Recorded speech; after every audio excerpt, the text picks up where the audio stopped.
Le concept d'autodestruction chez l'être humain est un concept très subtil. Et pour le bien comprendre, il faut que l'homme possède suffisante conscience, suffisante réalisation interne afin de bénéficier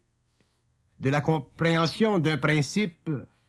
qui unit tous les hommes dans un processus de vieillissement sur le plan de l'énergie, processus de vieillissement qui les atteint autant sur le plan mental que sur le plan émotionnel, que sur le plan vital. Lorsque nous parlons d'autodestruction, nous parlons de cette capacité de l'être humain de polluer graduellement au cours de ses années de vie les centres d'énergie qui représentent pour lui à la fois les centres de vitalité, mais qui peuvent devenir graduellement des centres de mortalité. L'être humain, pour des raisons très variables et très complexes, est un être qui, s'il manque de conscience, autrement dit, s'il manque de la science de lui-même, peut inévitablement mettre sa vie humaine en danger, c'est-à-dire diminuer en lui-même sa capacité d'autogénération. L'homme a la possibilité de s'autodétruire ou de s'autogénérer. Et selon qu'il s'autodétruit en contradistinction avec l'autogénération, il perd de plus en plus de force vitale et il nuit conséquemment à l'évolution de sa vie mortelle, tant sur le plan émotionnel, mental que physique. Il n'est pas facile pour l'être humain aujourd'hui, surtout celui qui vit dans la civilisation moderne, de ne pas s'autodétruire, même si cette autodestruction n'est pas fatale en elle-même. Lorsque nous parlons d'autodestruction, nous parlons de cette capacité interne chez nous de contaminer petit à petit nos plans d'énergie au cours des années pour en arriver, après une certaine période, à ne plus pouvoir nous autogénérer, c'est-à-dire à nous donner l'énergie nécessaire pour aller plus loin dans le perfectionnement de nos centres, dans le perfectionnement de nos corps subtils, ce qui nous amène inévitablement à une vie pénible, douloureuse et souvent fatale. L'autodestruction est un processus de dégénération naturelle, créé et causé, souvent par des événements qui sont utilisés comme catalystes, événements que l'homme, dans son inconscience, n'est pas capable de surmonter, n'est pas capable d'utiliser et de réutiliser jusqu'au jour où ces mêmes événements, au lieu d'être pour lui des forces servant à son autodestruction, deviennent des forces qui pourraient lui servir d'autogénération. Chez l'être humain, il existe à la fois une possibilité d'aller ou d'utiliser les énergies en lui-même d'une façon positive ou d'une façon négative. Si l'être humain n'apprend pas, à travers la science de sa conscience, à travers la science de son énergie, à transférer la valeur psychologique des événements en une valeur créative, il devient naturellement autodestructeur. Pour que l'homme en arrive un jour à pouvoir transférer la valeur psychologique des événements en une valeur créative, il lui faut posséder, développer graduellement une très grande concentration mentale de son énergie. Il lui faut en arriver un jour à pouvoir réellement vivre au-dessus de l'affaissement psychologique que créent certains événements dans sa vie naturelle, afin de pouvoir transmuter cette énergie et donner à ses centres une nouvelle vibration qui, naturellement, au cours des années, le relanceront sur un sentier d'autogénération.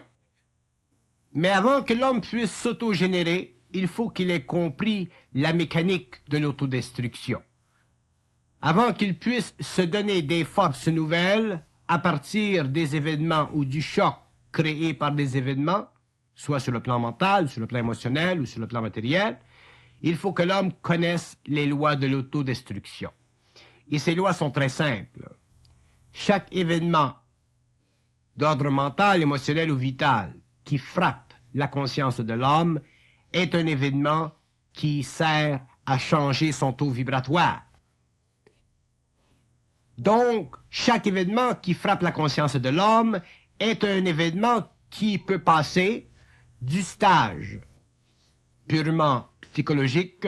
à un stage purement vibratoire. Et l'homme,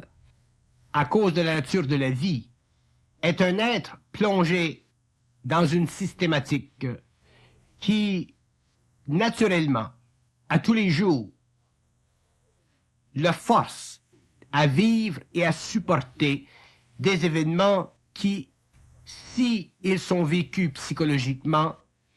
le mènent graduellement vers l'autodestruction, c'est-à-dire vers la dégénération de ses centres. Et toute autodestruction chez l'homme réfléchit une dégénération de ses centres d'énergie. Et c'est lorsque l'homme vit le choc des événements dans sa vie qu'il doit prendre conscience d'une façon absolue que ces événements, quelle qu'en soit la valeur en surface, ne représentent en fait que des situations qui peuvent être utilisées pour la transformation de la valeur psychologique de l'événement, c'est-à-dire pour le faire passer d'un stage d'autodestruction à un stage d'autogénération. Et nous pouvons facilement dire que la vie est un processus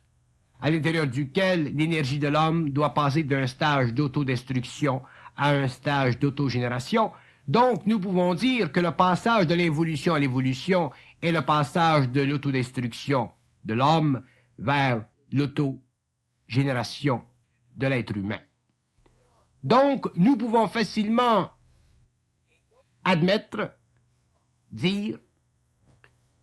que le phénomène d'autodestruction fait partie naturellement de l'inconscience humaine, il fait partie naturellement de la conscience de l'homme, et que tous les hommes de la Terre sont assujettis à ce processus biopsychique. Quelle que soit la situation de vie d'un être humain, qu'il soit riche ou pauvre, beau ou laid, intelligent ou moins, il est sujet à un processus d'autodestruction, c'est-à-dire qu'il vivra dans sa vie, au cours de la vie, des événements qui, s'ils ne sont pas transmutés, l'amèneront graduellement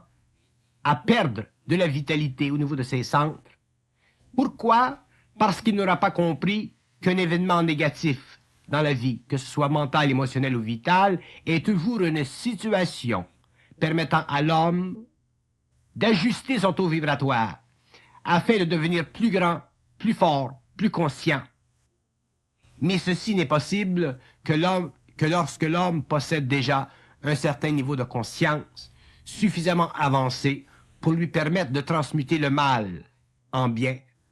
le moins bon en plus bon, le petit en grand, l'impuissant en puissant.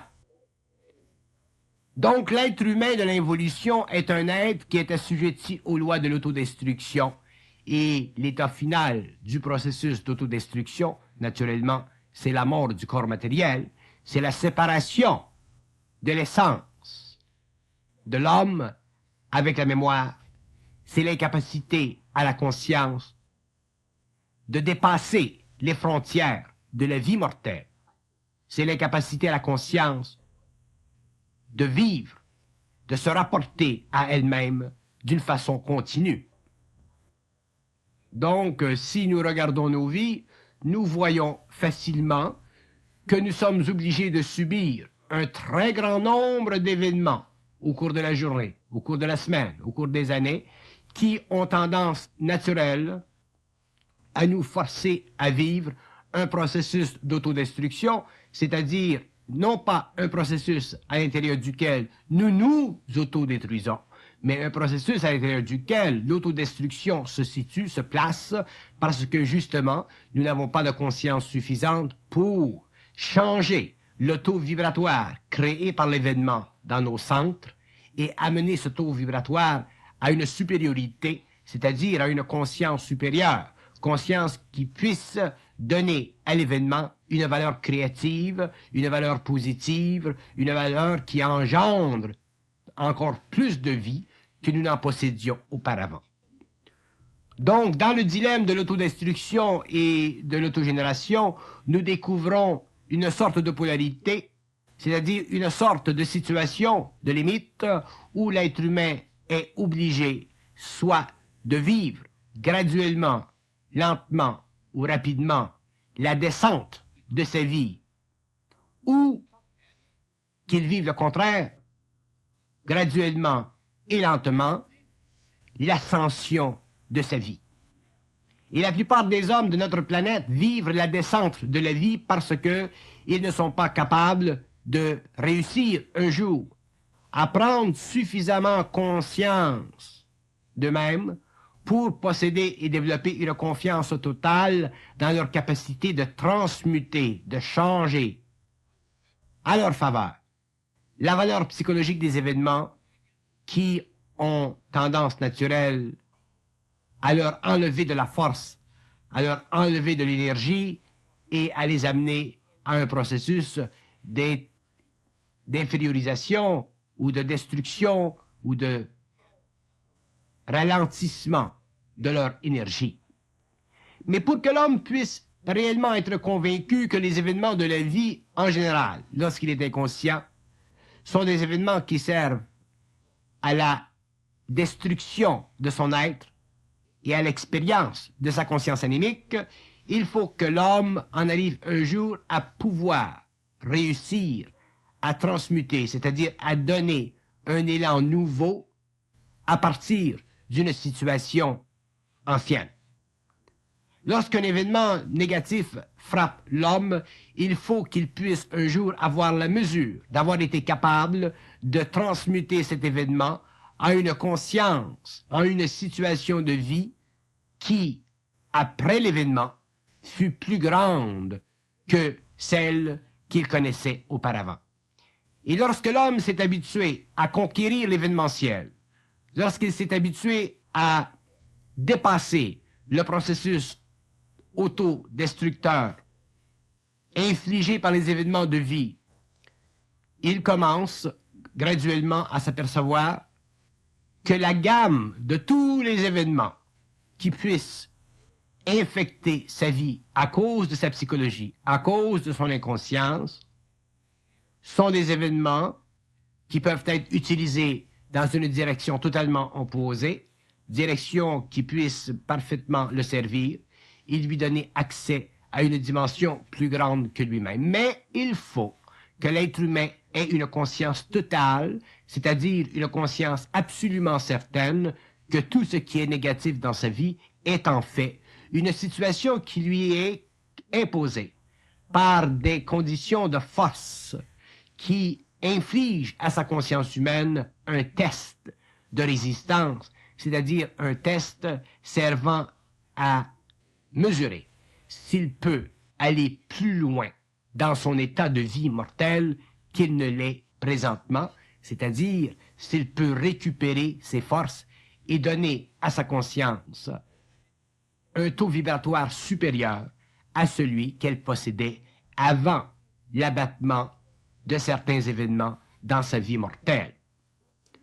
Donc, pour que l'homme en arrive à dépasser l'autodestruction, c'est-à-dire le processus de dégénération graduelle au cours des années, il faut qu'il prenne conscience quelque part au cours de sa vie que tout événement dans sa vie, qu'il soit bon ou qu'il soit mauvais, est un événement qui sert à tester sa capacité de transmuter son énergie. Nous parlons d'autodestruction dans un sens très très large, c'est-à-dire dans un sens qui englobe totalement la vie de l'homme. Nous parlons d'autodestruction dans un sens qui caractérise la nature de la vie de l'homme sur la Terre. Nous ne parlons pas nécessairement d'autodestruction dans le sens purement psychologique que nous retrouvons dans le cas de certaines personnes qui sont arrivées à un certain niveau de fatigue mentale. Nous parlons d'autodestruction dans un sens très général, dans un sens très courant, dans un sens qui fait en sorte que l'homme d'aujourd'hui, de quelque pays, de quelque race, de quelque nature qu'elle soit, est un être assujetti à ce processus de dégénération, de pollution graduelle de ces centres d'énergie qui l'amène inévitablement à ne plus pouvoir reconnaître en lui-même la puissance générative qui fait partie exclusivement de la conscience humaine, de la conscience de l'homme en potentiel évolutif. À cause de notre inconscience et parce que nous n'avons pas suffisamment contact avec les plans subtils de nous-mêmes, nous ne comprenons pas très souvent la raison pour laquelle nous vivons certains chocs événementiels, disons par exemple sur le plan de la maladie. Pourquoi nous vivons certaines maladies? Nous avons plutôt une conscience de cause à effet en ce qui concerne le phénomène de la maladie. Nous ne voyons pas la maladie comme étant le produit de la descente dans nos êtres d'une énergie trop puissante pour la condition biomatérielle de nos êtres. Donc, nous ne voyons pas la maladie comme un débalancement créé par notre énergie créative à travers nos corps dégénérés ou en voie de dégénérescence. Nous voyons la maladie comme purement de la dégénérescence. Donc, nous avons tendance à croire que la maladie est, en fait, le résultat d'une certaine dégénération, au lieu de voir la maladie comme étant le produit d'un choc créé dans nos centres d'énergie en relation avec un certain niveau de dégénération. Ce que nous essayons de dire, c'est que la maladie chez l'être humain, elle est beaucoup plus secondaire que primaire en elle-même. Elle est beaucoup plus secondaire dans ce sens qu'elle est créée parce que certaines énergies en nous, d'ordre cosmique, qui entrent dans notre système, ne peuvent pas être absorbées. Donc, il se crée en nous, dans nos corps, un débalancement, et ce débalancement résulte du fait que ces grandes forces en nous choquent ou créent un choc dans les parties de nous-mêmes qui sont les plus faibles, d'où la maladie, secondairement parlant. Si l'homme avait une vision créative, consciente de la maladie, il s'apercevrait que ce que nous appelons sur notre planète la maladie n'est qu'en fait qu'une impossibilité de passage de notre énergie dans nos corps, parce que ces derniers, pour toutes sortes de raisons, n'ont pas la résistance nécessaire pour absorber cette nouvelle vibration. Donc, la maladie n'est pas primaire.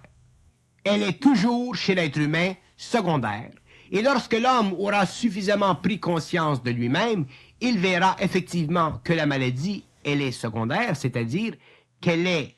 une manifestation, chez nous, de notre propre incapacité d'absorber psychiquement certaines vibrations, d'où le résultat, d'où le débalancement biophysique qui résulte en une abnormalité. Et lorsque l'homme aura compris ceci, il aura déjà commencé à pouvoir passer du stage évolutif de l'autodestruction accumulative et continue pour en arriver à un stage d'autogénération, c'est-à-dire à un stage où il ne verra plus la maladie de la même façon, il ne verra plus l'événementiel de la même façon, mais où il verra la maladie ou l'événement négatif comme étant un test de résistance psychique, test qui, s'il est supporté consciemment, changera la nature du rapport entre l'énergie qui entre dans l'homme et les aspects mortels ou physiques de son être qui, dans le passé, ne pouvaient pas absorber cette énergie. Donc, l'être humain, l'homme nouveau, devra, au cours des années, en arriver à recomprendre, réévaluer, ressaisir la valeur de l'événementiel négatif dans sa vie, que ce soit sur le plan mental, émotionnel ou physique, tel que nous le retrouvons dans le cas de la maladie. L'homme sera obligé un jour de reconstater, inévitablement, qu'il existe une liaison entre une nouvelle vibration, c'est-à-dire une nouvelle énergie qui entre dans son système, et le choc que crée cette énergie dans son système, choc qui résulte naturellement dans une maladie, c'est-à-dire dans une incapacité au système matériel de relever le défi d'absorption de cette énergie. Et tant que l'être humain n'aura pas compris ou n'aura pas saisi ceci, il n'aura pas commencé à percevoir l'étrange liaison qui existe entre l'autodestruction et l'autogénération. Il n'aura pas commencé à saisir le point subtil qui fait que l'homme puisse passer facilement d'un stage à un autre, qui fait que l'homme puisse passer facilement de la maladie à la santé, qui fait qu'un homme puisse passer facilement d'un état vibratoire inférieur à un état vibratoire supérieur. Lorsque l'être humain vit une maladie, il y a, au niveau de sa maladie, une certaine conscience. C'est-à-dire que, à l'intérieur des aspects maladifs, il existe une conscience qui est déjà sous la gestion de forces élémentaires sur d'autres plans. De sorte que l'homme, lorsqu'il vit une maladie, en fait, ne vit que l'expression que du contrôle de certaines forces sur d'autres plans en relation avec son état mortel. Et c'est justement ce contrôle exercé par des forces d'un certain ordre sur certains plans subtils qui font que l'homme est dans un état de déséquilibre, c'est-à-dire dans un état où, s'il reçoit une dose d'énergie supérieure, il y aura déséquilibre dans ses forces, il y aura besoin d'un réajustement dans l'ordre des choses. Donc, lorsque l'homme est conscient, autrement dit, s'il est psychiquement conscient et que ces forces nouvelles entrent en lui, effectivement, il ne vivra pas le désordre ou le déséquilibre ou la maladie de la même façon que l'homme est conscient, c'est-à-dire qu'il sera capable de créer une situation vibratoire en lui-même qui fera en sorte que le contrôle de sa maladie ou le contrôle des forces en lui-même à partir des plans subtils soit un contrôle de plus en plus amené sous la gestion d'une plus haute hiérarchie vibratoire sur ces plans. Donc, pour que l'homme en arrive un jour à être de plus en plus en santé, il sera obligé de passer par des étapes ou par des épreuves où son état de conscience physique, contrôlé subtilement par d'autres forces sur d'autres plans, devra passer d'un stage d'évolution à un autre, et c'est pourquoi l'homme pourra très facilement subir, c'est-à-dire être obligé de supporter des états maladifs temporaires, mais des états maladifs qui ne seront pas dans le fin fond des états de maladie primaires, mais des états de maladie secondaires, c'est-à-dire des états de maladie créés à cause du choc de l'énergie nouvelle qui entre en lui, en relation avec des forces opératoires qui utilisent, qui contrôlent son état biophysique aujourd'hui. Et ceci fait partie de la nouvelle conscience humaine, de la nouvelle conscience de l'homme. Cette connaissance, cette science, ce savoir, cette réalisation fait intrinsèquement partie de la conscience de l'homme nouveau, et l'homme nouveau un jour sera obligé de comprendre qu'il existe une liaison étroite entre la maladie et la pénétration en lui d'un flux nouveau d'énergie. Si l'homme réalise ceci et en prend conscience, il ne vivra plus ses maladies sur le plan primaire, il vivra ses maladies sur le plan secondaire, c'est-à-dire que ces maladies ne seront que des événements négatifs dans sa vie, servant à amener ses centres d'énergie à un taux de vibration supérieur. Et graduellement, l'homme en arrivera un jour à ne plus avoir à être malade, c'est-à-dire qu'il aura conquis les aspects planétaires de ses forces en lui, qui consistent à établir et à maintenir un certain contrôle, un certain ordre ou un certain désordre dans sa conscience biophysique. Une fois que l'homme conscient aura réalisé et compris ceci, il s'apercevra qu'il aura passé d'un stage d'autodestruction à un stage d'autogénération, c'est-à-dire que le processus de vieillissement se fera de plus en plus lent, que l'aspect des maladies primaires sera passé à un stage de maladies secondaires, c'est-à-dire qu'il ne vivra plus ces maladies d'une façon psychologique, il les vivra d'une façon vibratoire, c'est-à-dire qu'il se donnera de vivre ces maladies comme simplement un événement négatif sur le plan physique, de la même façon qu'il puisse vivre des maladies sur le plan émotionnel ou des maladies sur le plan mental, qui, dans ces deux cas, ne sont pas considérées primaires, mais tertiaires ou même quaternaires. Autrement dit, il faudra un jour que l'être humain réévalue complètement le statut officiel de la valeur vitale de sa maladie. Il faudra que l'homme un jour en arrive à comprendre que la maladie n'est jamais, et dans tous les cas, qu'elle n'est jamais primaire, qu'elle est toujours secondaire. Bien qu'il y ait des maladies d'ordre secondaire tellement avancées qu'elles deviennent naturellement primaires, c'est-à-dire ces maladies qui semblent aujourd'hui incurables. Mais elles sont aujourd'hui incurables parce que nous ne possédons pas une science médicale suffisamment avancée pour réellement réajuster ce qui nous semble aujourd'hui sans solution. Pour l'homme conscient, de comprendre ceci est extrêmement important. Il le comprend sur le plan mental, il le comprend aussi sur le plan émotionnel, et demain, il devra le comprendre sur le plan physique. Parce que l'homme, un jour, devra comprendre sa conscience sur tous les plans, autant sur le plan de la pensée, que sur le plan de l'émotion, que sur le plan de la physicalité. L'homme devra un jour comprendre que, effectivement, la maladie n'est jamais primaire, qu'elle est toujours secondaire, autrement dit qu'elle est toujours le produit de la surexcitation en lui d'une certaine énergie en relation avec des forces vitales qui déjà sont sous le contrôle approprié de certains plans invisibles qui constituent une liaison entre l'homme et les forces de vitalité.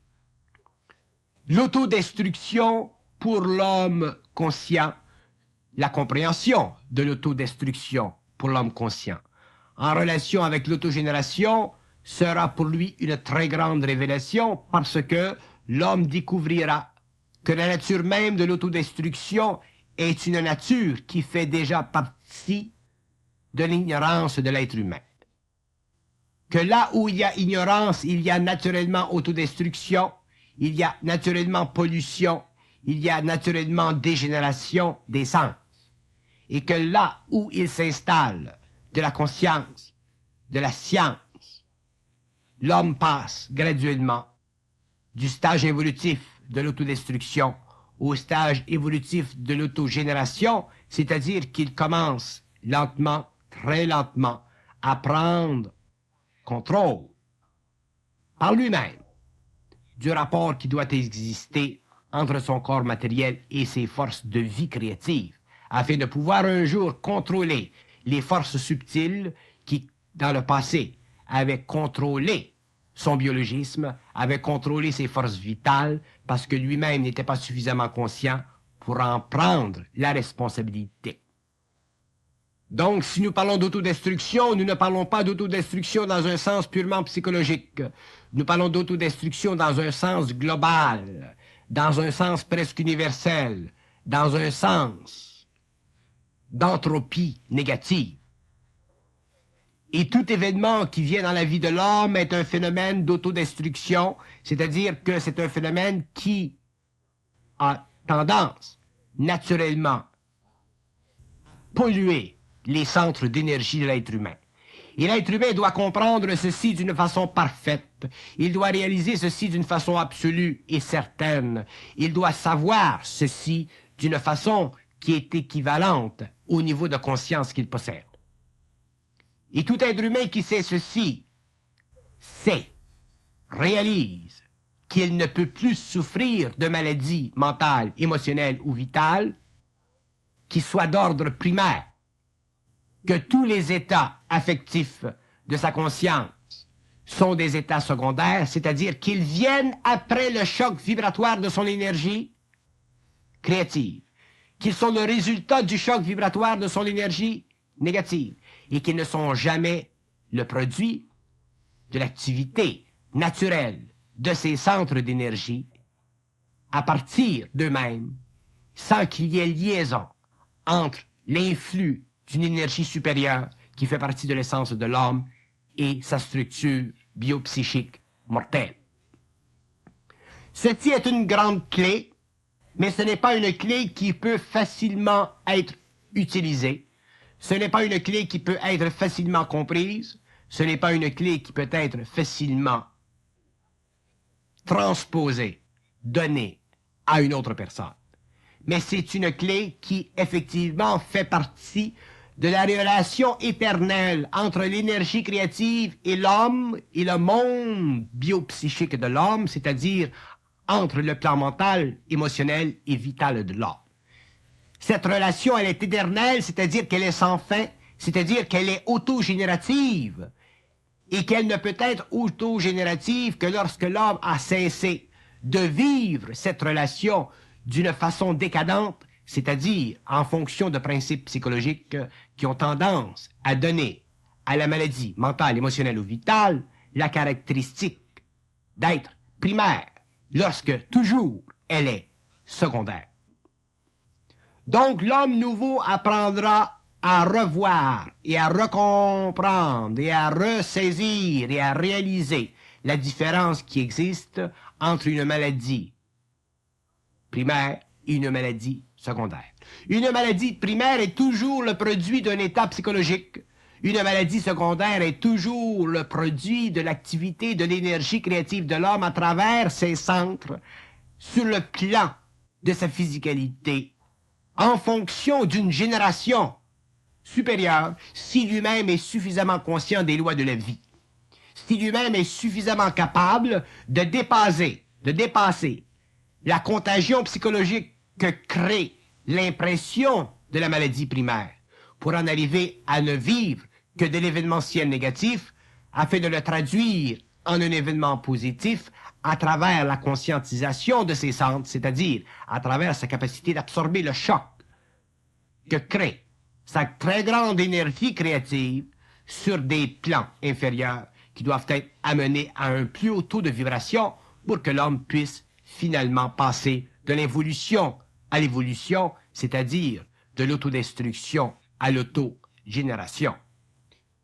Vous découvrirez de temps à autre dans la vie des êtres qui souffrent,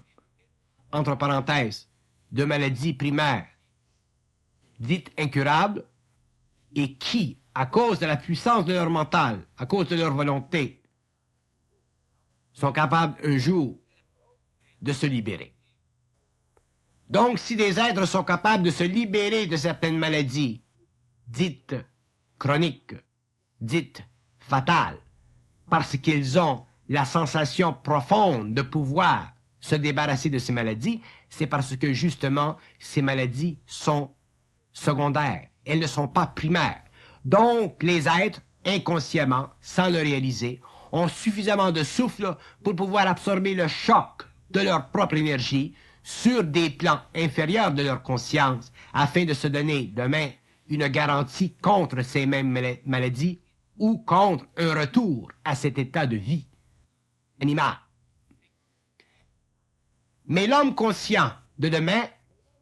à cause de sa sensibilité, ne pourra plus vivre des maladies ou de maladies qui aujourd'hui font de lui un être réellement infériorisé. L'être conscient de demain devra être capable de vivre d'une relation d'énergie créative à travers ses principes inférieurs, mais d'une relation parfaitement équilibrée, c'est-à-dire d'une relation qui ne nécessitera plus chez lui de choc afin de l'amener à un taux de vibration centrique supérieur. Et lorsque l'homme sera arrivé à ce stage, à ce niveau, il ne sera plus sujet à la maladie, il ne vivra jamais la maladie primaire. Et si, pour une raison ou une autre, il vit la maladie secondaire de temps à autre, ce sera simplement temporairement pour l'amener finalement à être libre de toute forme de maladie.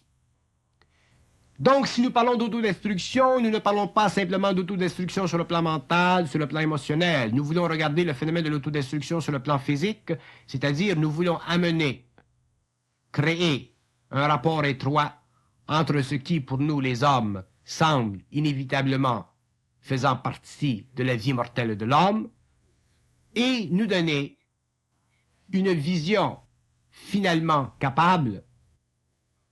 de nous permettre de subir temporairement les maladies secondaires à partir d'un état de conscience, nous révélant la possibilité d'éteindre finalement ces maladies parce que nous sommes suffisamment conscients que toute relation entre un plan d'énergie supérieur avec un plan d'énergie inférieur crée un choc, crée une aberration, crée un désordre que nous appelons la maladie. Lorsque l'homme nouveau sera passé du stage du contrôle de la maladie mentale au stage du contrôle de la maladie émotionnelle, il en arrivera au stage du contrôle de la maladie physique. Et ce troisième stage n'est pas le moins important, parce que ce stage, naturellement, crée chez l'homme une très grande souffrance. De la même façon que les deux autres stages puissent créer chez lui une très grande souffrance. Mais l'homme doit en arriver un jour à pouvoir corriger la relation vibratoire entre l'énergie et ses plans inférieurs. L'homme doit en arriver un jour à être capable de voir aussi clairement la relation entre son énergie créative et la maladie secondaire. De la même façon qu'il puisse aujourd'hui, à cause de son instruction occulte, voir la relation entre la maladie secondaire que puisse créer l'énergie qui entre en lui et les plans mentaux et émotionnels. Donc, si l'homme est capable facilement, l'homme nouveau, s'il est capable facilement de voir la relation entre son énergie créative et la surexcitation et la déviation que crée en lui cette énergie sur le plan mental et sur le plan émotionnel, il est inévitable qu'un jour il sera amené à voir la relation entre cette même énergie et le plan matériel.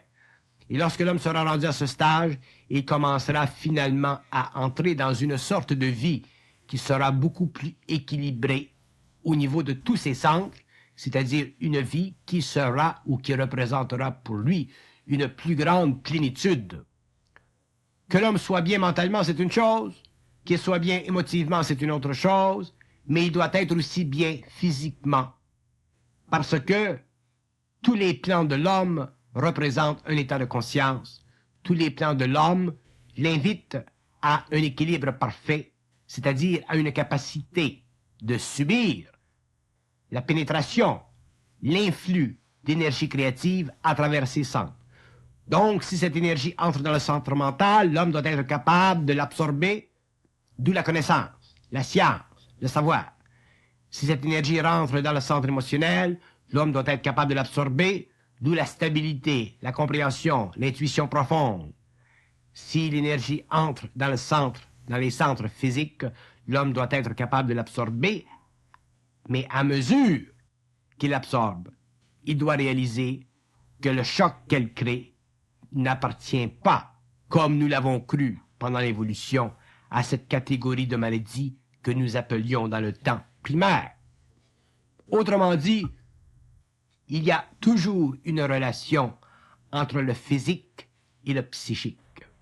Même si cette relation n'est pas apparente, il y a toujours une relation entre le physique et le psychique pour la simple et unique raison que l'homme est énergie. Pour la simple et unique raison que l'homme est énergie, que cette énergie soit condensée, que cette énergie soit plus subtile, ça ne change rien, puisque l'énergie peut prendre, selon le cas, selon les besoins, de sa descente dans la matière, le taux vibratoire dont on a de besoin, afin d'être plus ou moins subtil, afin d'être plus ou moins dense. Mais réaliser qu'une maladie n'est jamais primaire, qu'elle est toujours secondaire, est un tour de force pour l'homme, surtout si cette maladie est souffrante, surtout si on ne voit pas de connexion entre elle et l'énergie qui entre dans notre système, surtout si nous sommes influençables, surtout si nous ne sommes pas capables de voir l'étrange liaison entre le psychisme de l'homme et son corps matériel. Nous avons parlé beaucoup de la transmutation des événements négatifs en relation avec le plan mental, les pensées. Nous avons parlé beaucoup de la transmutation des événements négatifs en relation avec le plan émotionnel. Nous devons parler maintenant de la transmutation des énergies événementielles ou reliées aux événements en relation avec le plan physique. Parce que la conscience de l'homme nouveau doit englober tous les événements possibles et imaginables qui puissent affecter sa vie, autant sur le plan mental, émotionnel que matériel ou physique. Et l'homme doit comprendre. Et lorsque nous disons comprendre, nous ne parlons pas simplement d'une façon philosophique. Il ne s'agit pas pour l'homme de savoir qu'il existe une relation psychosomatique entre le corps physique et l'énergie. Il faut que l'homme puisse réaliser ceci d'une façon intégrale. Et ce n'est qu'à partir de ce moment-là qu'il pourra passer du stage de l'autodestruction à l'autogénération.